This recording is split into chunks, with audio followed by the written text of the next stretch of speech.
Choosing a destination is the most important part of moving abroad, and this video will bring you one step closer. More than 10,000 expats from 72 countries weighed in on their favorite places to live abroad, and in this video, we're going to cover the top 10, the pros as well as the cons. And after having helped people move abroad for the last 20 years, I'm also going to give you my insights into each destination. So let's jump right in.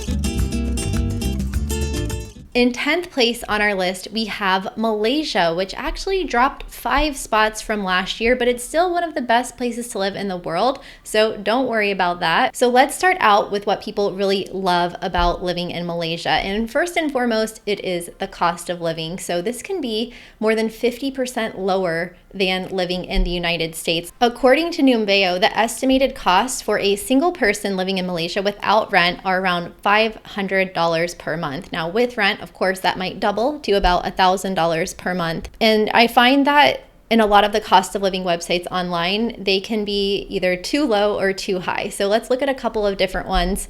For Nomads.com, looking at the cost for expats. So these are people that are living in a country temporarily, but it could be for a few years. So I know there's a lot of hype over the word expat, a lot of controversy, so I don't want to make anyone angry, but expat under the context of this video will just mean a foreigner living in another country temporarily, so not permanently moving to that country. So the cost for a nomad living in Kuala Lumpur, for example, you're looking at around $1,500 per month, and the cost of living for an expat around $1,100 per month. So pretty accurate actually with Numbeo. And then of course your cost as a local person goes down even more. Here they have it estimated at $817 per month. So people really like the low cost of living. They like that it's safe and politically stable. They also love the healthcare. It has one of the best healthcare systems in all of Asia, but they don't like everything, especially the really hot, humid weather. They also say that it's difficult to work as a foreigner and that some areas have air quality issues. But when you look at the combination of the cost of living, the location within Southeast Asia, especially if you're living in Kuala Lumpur, it makes it really easy to fly to other parts of that region. There's a lot of really affordable flights there, and you've got like that slow, relaxed pace of life, but also a really good economy in some of the bigger cities. It just kind of has that all around things that people are looking for in a destination. One expat described it as a lower income version of Singapore with great roads, modern hospitals, widespread public transport, and fast internet. Expats also say that when you compare KL with Bangkok, the traffic's not as bad, although the cost of living is pretty similar. I would say Malaysia is a little bit higher than Thailand. I don't have too much to say on Malaysia because I haven't personally been there, but if you've been there, then let us know what you like and don't like in the comments below. 9th on our list is Spain, which really surprised me because it dropped from number 4 last year to number 9 this year. I'm not sure exactly why that happened, but let's dig into what people say that they like and don't like. So what expats really love about living in Spain is definitely the food, the culture, the people. They also like that the cost of living is lower than other neighboring countries, especially, the UK, a little bit lower than France. So it's got a moderate cost of living. The cost of living in Spain is 25% lower than the United States on average, and rent is 44% lower.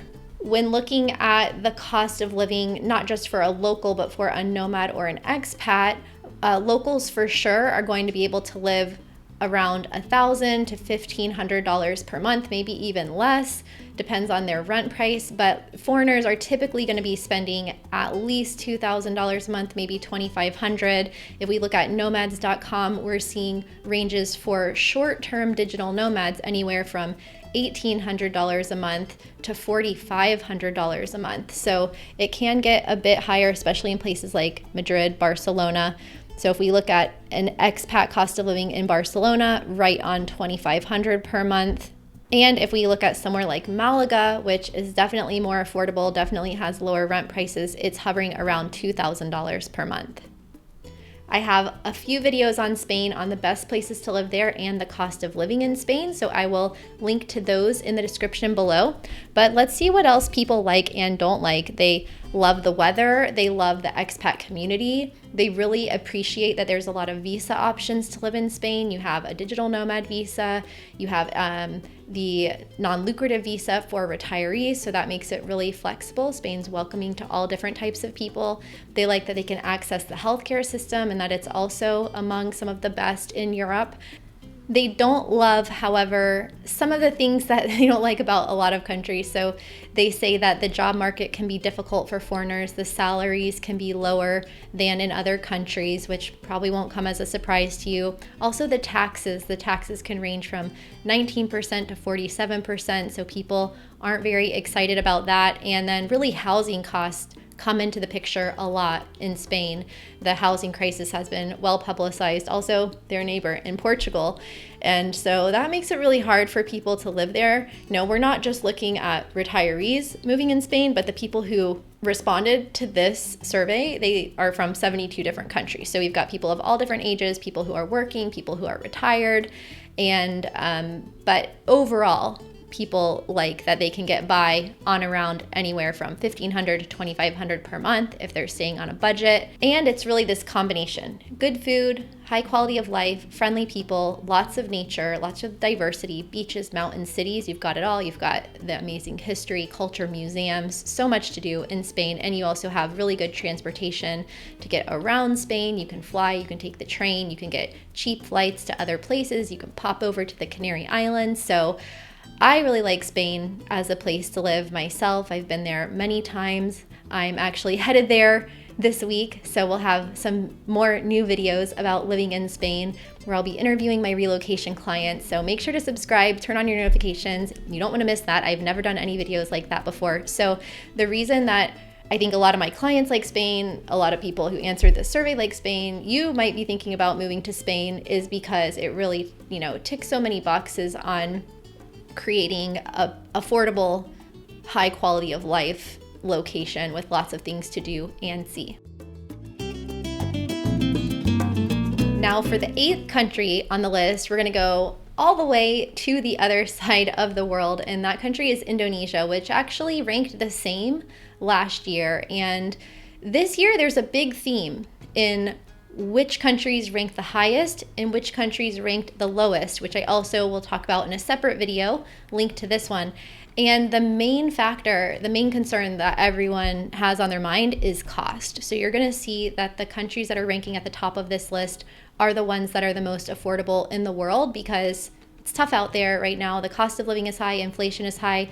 And so this index, it ranges year after year over 10 years or more. And this year, cost is the most important. And Indonesia is another country where you can really have a low cost of living around $1,000 per month or less. I think a lot of people answering this might be in Bali, but there's thousands of islands in Indonesia to choose from.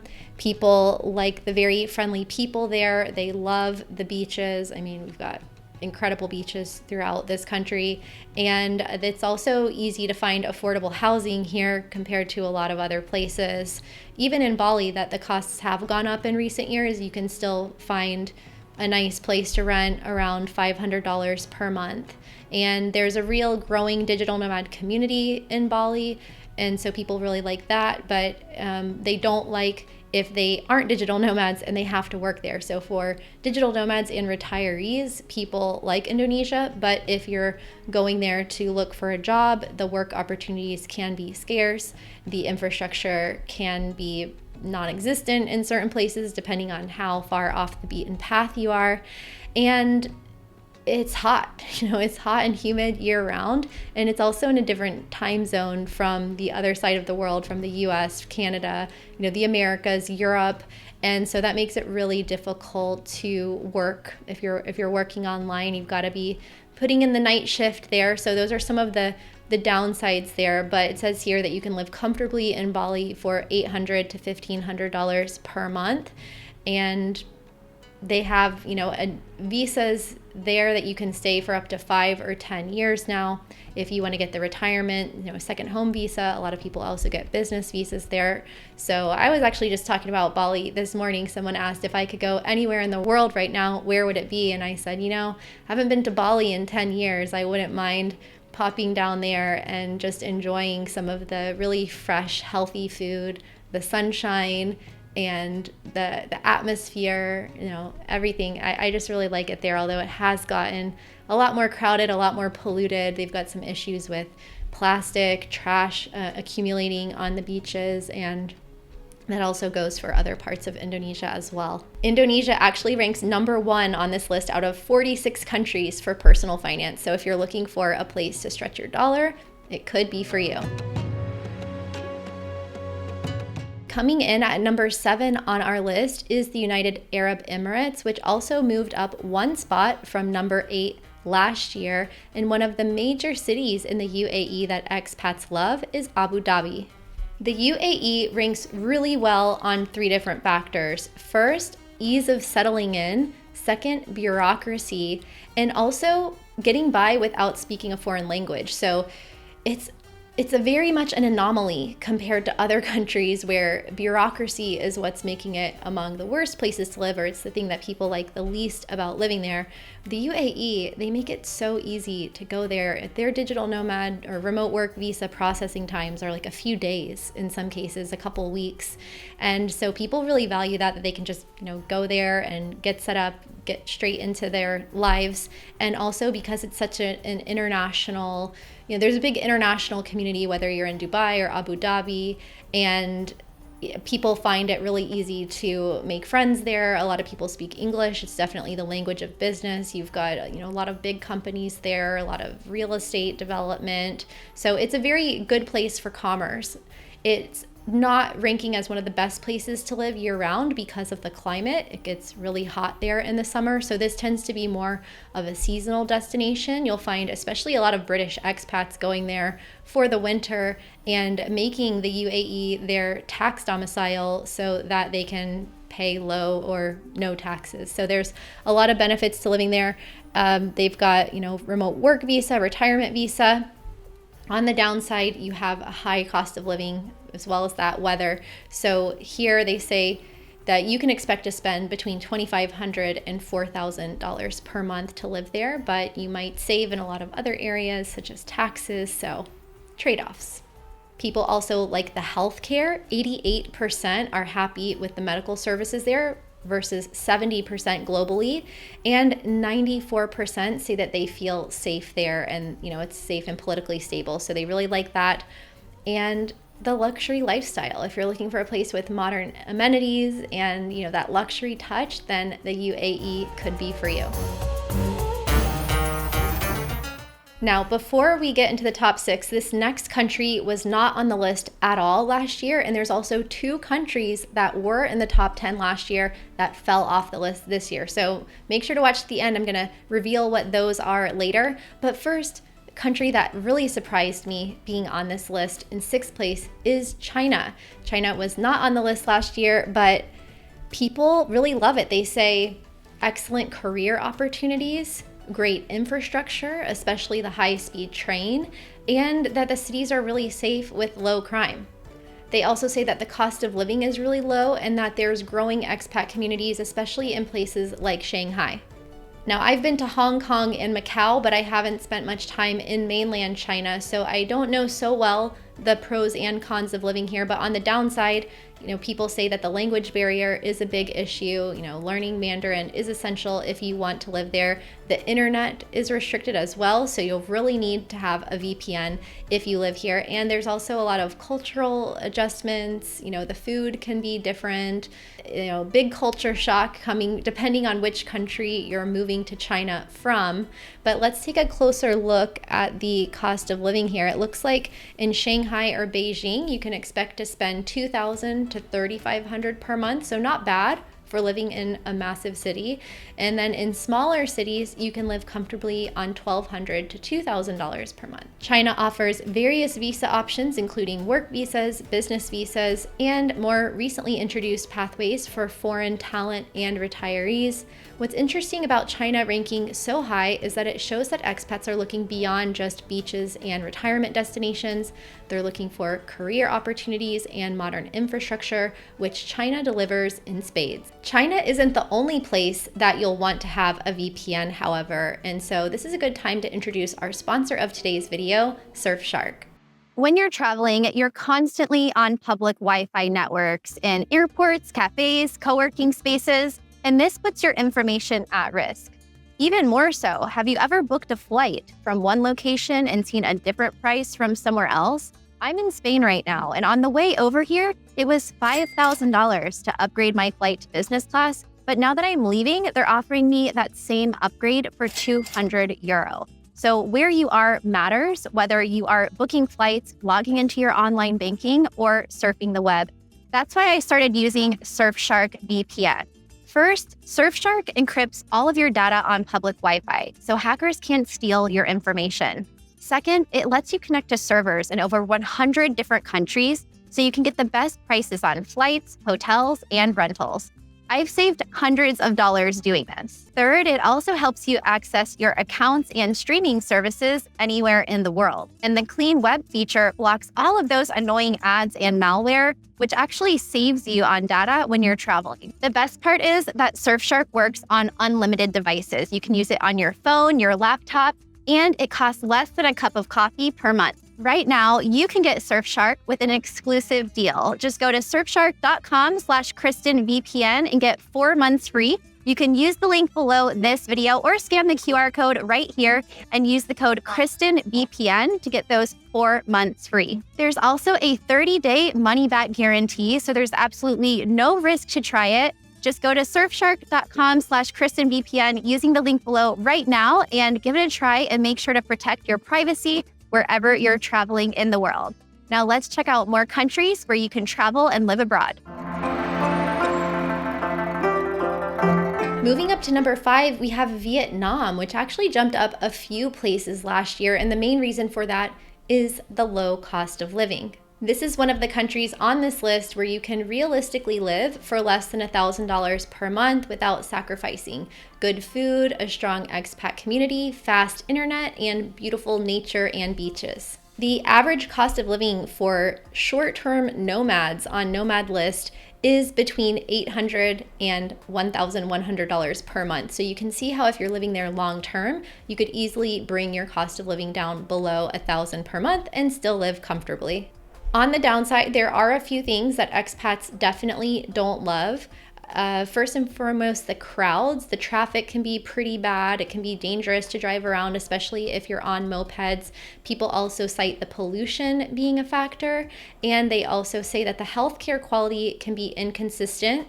They also say that the language barrier is hard, and also the climate. So you've got that traffic chaos mixed with the hot and humid climate, and the healthcare can definitely vary depending on how developed of an area that you're living in. And so these are some of the things that bring the ranking down a little bit, but still doing pretty good compared to the other, 40, 50 countries on this list. One of my friends lived in Vietnam as a digital nomad, and he said that the high heat and humidity and also, the infrastructure can be a little bit spotty, and even the low cost of living made it so that he actually earned less money when he was living in Vietnam versus when he was living in New York City. And so even though the cost of living is astronomically high in New York compared to Vietnam, he thought he would go to Vietnam to save money, and he did, but he just ended up, being less productive and making less money overall. So if you're going to be working remotely, that could be a trade-off. There's certainly thousands of digital nomads living in Southeast Asia for the low cost of living. And if you're retiring there, then you won't care about making money. You just want to be able to save money and live comfortably on your pension. So it really works well for that. Just next door, Thailand held constant from last year, ranking number 4 on this list. Also for the low cost of living there and the friendliness of the people. What expats love about Thailand is the excellent healthcare. It's a very popular destination for medical tourism. They also love the amazing Thai food, the leisure activities, beautiful beaches, and also multiple visa options from the Thai Elite visa to the digital nomad visa. What they don't like are environmental concerns and pollution, especially the burning season during the winter. It can also be difficult to find work, and it's hot and humid year-round. Another thing that people don't like is the increasing tourism. Thailand is one of the most popular countries with the highest tourism arrivals in the world. So, depending on where you're living, especially if you're in a place like Phuket or Bangkok or Koh Samui, you'll definitely notice the flow of tourists and business travelers and people in and out throughout the year. The good news is that Thailand remains one of the most affordable countries in Asia, and you can definitely live here on between $1,000 and $2,000 per month. I haven't been to Thailand in about 10 years, but I do remember being shocked at the prices of, a couple of dollars to go to the spa, a couple of dollars to eat meals out, and I didn't cook much there at all, even though I was there for over a month. It was a lot easier to go down to a cafe, a co-working space, and go get dinner, work from your laptop wherever, or when you're on the beaches, of course, go to relax. One of the places I wish I had gone to that I didn't make it to is Koh Phangan, but there are plenty of other places to live and things to do and see in Thailand. It's especially good if you like water sports and, outdoor activities, but it's also just a good place to relax, enjoy, and save money. And the types of visas that are offered in Thailand, they also have a lot of perks and benefits that you can get depending if you're on the Thai Elite visa or on the retirement visa. We're getting into the top 3 now, and Mexico is a familiar face here at the top of this list. It's also, I would say, one of the top 5 to 10 destinations for my relocation clients, and there's a lot of reasons for that. So people really love the friendliness and welcoming culture of the Mexican people. So that is something that people always mention on this Expats Insider survey, and Mexico has been in the top over all 12 years of this survey's existence. Depending on where you're moving to Mexico from, it can also be, geographically beneficial, being close to, the US and Canada and kind of right in the middle of the Americas. It's not the best place to go and work and get a local job because salaries can be lower than what you might be used to, but it's a really nice place to go and test out if you want to live there, because depending on which passport you have, you can stay up to 180 days as a tourist. So, you could theoretically go for 6 months or a year if you come in and out and really test it out as a place to live before applying for a temporary or a permanent residence visa. The drawbacks to living in Mexico are definitely, safety and security concerns. That probably won't come as a surprise to you. People say that they feel a bit uneasy in certain areas, and with good reason. It really depends on where you are, and I've seen, news articles out of, places I've never been to, places near the border, places that are on the US State Department list of places not to travel to. But then you also hear stories in popular tourism destinations from, throughout Baja California to Ixtapa, Puerto Vallarta, Playa del Carmen, Tulum. And so, it's a place to definitely be careful. I know people who've been living there for over a decade and they love it and they're still there. So it really works for a lot of people. And, another thing to think about here is that the cost of living varies so much. You're going to have a cost of living around, maybe $1,000 to $1,500 per month, maybe $2,000, depending on if you have a really nice apartment in places like Rosarito, for example. But your cost of living might be easily $2,000 to $4,000 per month if you're living somewhere like Playa del Carmen or Tulum, where your rent alone could be $1,500 per month if you're renting a fully furnished place. So, if you're going to places like that, if you're going to places like Cabo, it can be really expensive. But if you're going somewhere like Puerto Vallarta, Oaxaca, San Miguel de Allende, you can probably find rent for well under $1,000 per month, or get like a really nice furnished rental for $1,000 or $1,200 per month. So Mexico is such a big country, 10,000 or more different cities and villages and towns. So a lot to choose from. And, any budget that you have, you can find it in Mexico. Mexico doesn't have an official digital nomad visa or retiree visa, but they do have temporary and permanent residency options that range depending on your income level. Mexico was one of the first foreign countries I ever went to after Canada. I think I was 16 years old, and I still remember crossing over the border at Tijuana. It made quite an impression on me. I've been traveling there ever since, for fun, for surfing, for work, and it's definitely a country that I'll always return to time and again. Coming in at number 2 is the country that jumped up 3 positions from last year, also because of its low cost of living, and that is Colombia.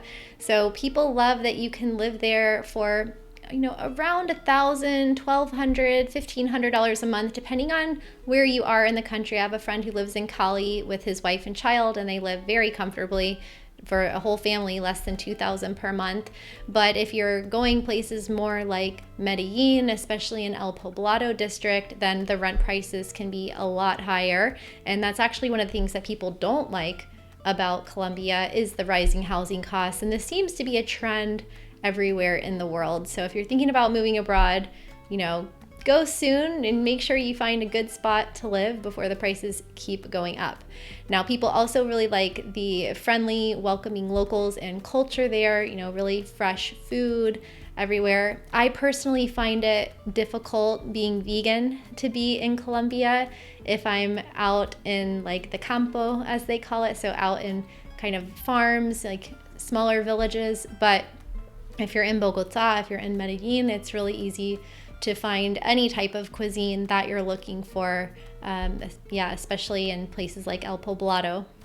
I was out in a little village called Restrepo where, it was hard to find anything that wasn't, meat, cheese, bread, corn, carbs, but yeah, in the cities you can find a lot more variety. Other things people like, the diversity there. You've got the mountains, the coffee regions, the beaches, but they don't like so much the safety aspect. So Colombia's gotten a lot safer in recent years, since the 90s, of course, but there's still certain areas that aren't as safe. And I know I was definitely looking over my shoulder a little bit walking through Medellin, although I've been there a couple of times and I've never had any issues. Numbeo has the cost of living in Colombia as 54% lower than the US, with rent prices being up to 80% lower. So if we go over and look on nomads.com right now, the median home price is around $87,000 in Medellin, and the price for a studio for rent in the center around $500 per month. But if you're renting in an Airbnb, it's definitely going to be a lot higher. You can easily take your $1,500 monthly cost of living budget and put it right into a luxury Airbnb in Medellin if you want to do it that way. So short-term rentals are good for finding your long-term home away from home, but to really take advantage of the lower prices here, you want to rent long-term. Colombia placed second in personal finance out of 46 countries on this list, and they also placed third for ease of settling in due to the friendly nature of the people. And if you're looking to move to Colombia, they offer digital nomad visas, they offer a study permit if you'd like to learn Spanish, and they also have a really accessible retirement visa that you can qualify for with less than $1,000 per month in pension. One expat said, "The people are incredibly warm, the food is amazing, and the cost of living allows me to have a quality of life I could never afford back home." So we've made it to number 1 on our list. Let me know in the comments which of these countries you're most interested in living in. And number 1 this year was actually the same last year, and that is Panama. Yes, so Panama is actually outside of the top 10 countries for my clients moving abroad who mostly want to go to Europe, but it is ranking worldwide as the best place for expats this year and last year as well. And this is due to, again, the affordable cost of living, the nice warm climate, and also the general safety that's there and the good healthcare. Panama's Pensionado visa is known as one of the easiest to qualify for in the world. It's really similar to Colombia's and Costa Rica's, where you can qualify for around $1,000 per month in retirement income. They don't have an official digital nomad visa that I'm aware of right now. And they also have a dollarized economy, which makes it really nice and easy if you're converting from dollars to balboas. Panama's also made the news a lot in recent years over its friendly tax policies. So they have a tax system that doesn't tax you on worldwide income, only on income that is generated within the country, similar to other countries like Costa Rica, but that definitely is not the case in many countries in the world. And so if you have a small pension and you're looking for a really safe, comfortable, friendly place to live, also with really good health care, a lot of English-speaking doctors there as well, then Panama really ticks all of the boxes. And you have, the city life in Panama City, you have the beaches, which are a little bit off the beaten path, definitely a different lifestyle compared to Panama City. And then also in the valleys and the mountains, Boquete being really popular. But from what my clients have said who have moved there, a lot of people in Panama City really struggle with the high humidity and the heat. And then when they're at the beach, they really feel like they're off the beaten path. So it can feel a little bit isolated depending on where you're living. And then in the mountains, they say to, watch out for things like holes, like potholes in the road, infrastructure, internet going out, power going out, water going out intermittently, things like that. Nothing very surprising for Latin America, which can have these kinds of things happen in a lot of different countries.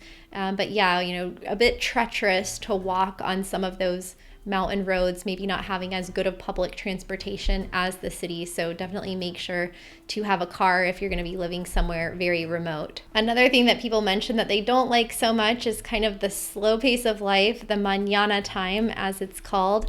But, if you're going there to retire, then, that could be a pro instead of a con.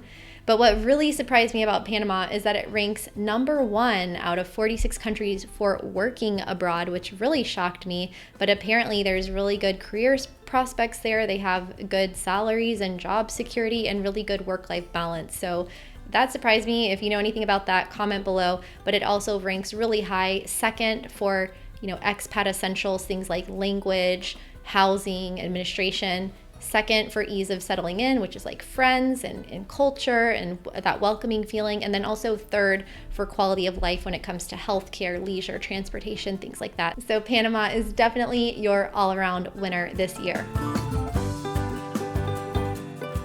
As I mentioned, there's 2 countries that fell off this list from last year.